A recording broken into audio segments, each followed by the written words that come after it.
While the Palace Pier is probably the most famous site on the Brighton seafront, its shoreline drive is steeped in motorsport history. Since 1905 they've been running speed trials here, and much the same as it was then, the spirit remains the same. All sorts of people in all sorts of cars and motorcycles racing down the seafront.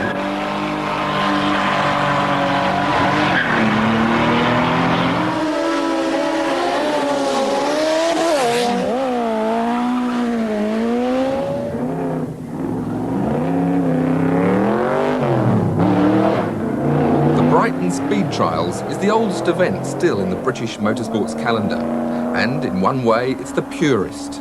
A standing start, half-mile, straight sprint against the clock. A hill climb without the challenge of gradient or bends. David Render's been taking part regularly since the war. When you look at the number of people that there are up here, thousands of them, it's very gratifying to think that our sport is commanding that sort of interest. You realise we're right at the bottom end, but we consider that we spawn a lot of young chaps who go on to be Grand Prix drivers. Sterling Moss was a sprinter and a hill climber in his early days. Indeed, some of the entries date back to those early years. Ken Neve, ex-Veers SCC president, built it just after the war, using a 1922 GN chassis and two 1939 Ariel Square full motorbike engines. Does it go? When it's going, it goes. But it's getting it all going at the same time that's the trouble.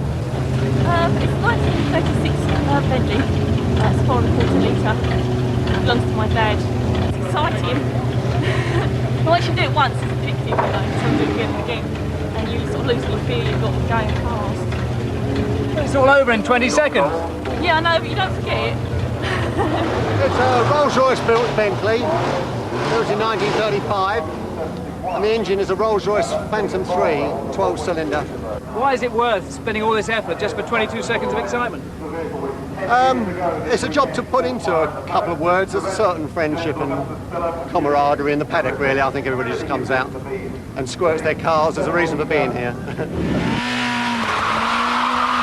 One of the attractions of an event like Brighton is that you can compete using your ordinary road bike or car without the need for roll cages and firewalls. The original Brighton Speed Trial was all about timing a car over a set distance. In a way, it was the forerunner of the modern 0 to 60 seconds, which all manufacturers use as their benchmarks these days. So we thought we'd come here, bring 3 of the latest sports cars and see how we got on. We're only allowed to enter 2 in competitions.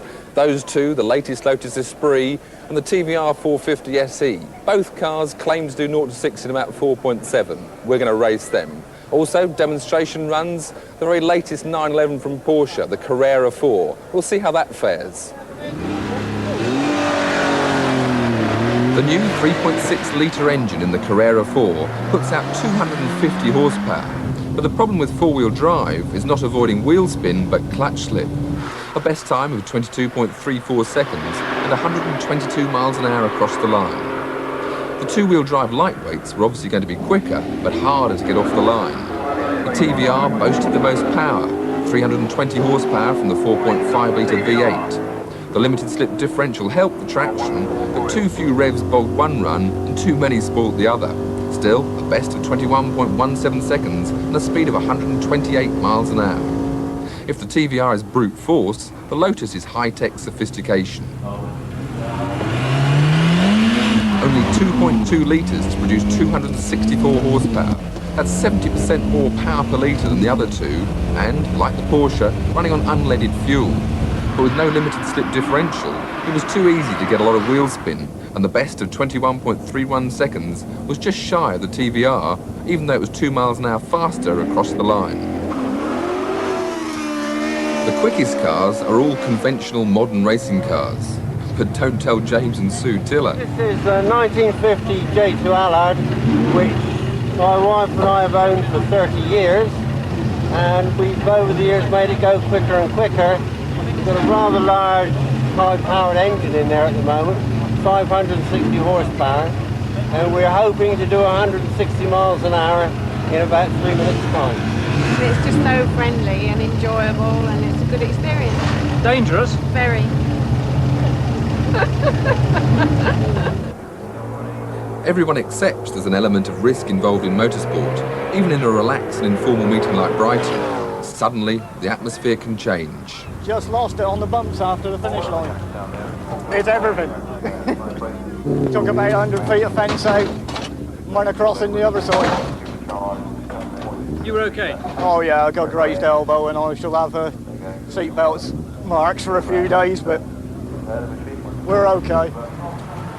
Adrian Moores comprehensively rearranged his March 792, but was well protected himself. For the bikers, no such protection is available, as John Rich sadly found out in the afternoon. Crossing the finishing line on his 1300cc Kawasaki at around 140 miles an hour, he lost control, fell off and was severely concussed. Weeks later, he was still in a coma. His colleagues courageously continued, but the stoppage meant no second runs for bikes or cars, and hence no chance for Clive Bracey to defend his outright record. A broken clutch couldn't be repaired in time on the Vibra Mark II, and it meant Paul Edwards was favourite for the runoffs.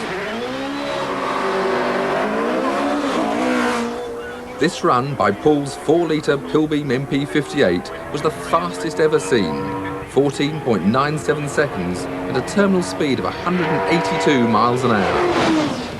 Paul Edwards, fantastic, a very undramatic start in a way, no wheel spin, shot off the line, new course record. How does that feel? Well, I've been after it for about 4 years now. It's very nice to beat Clive Bracey, but it's unfortunate he can't run with us because I'm sure he'd be there or thereabouts.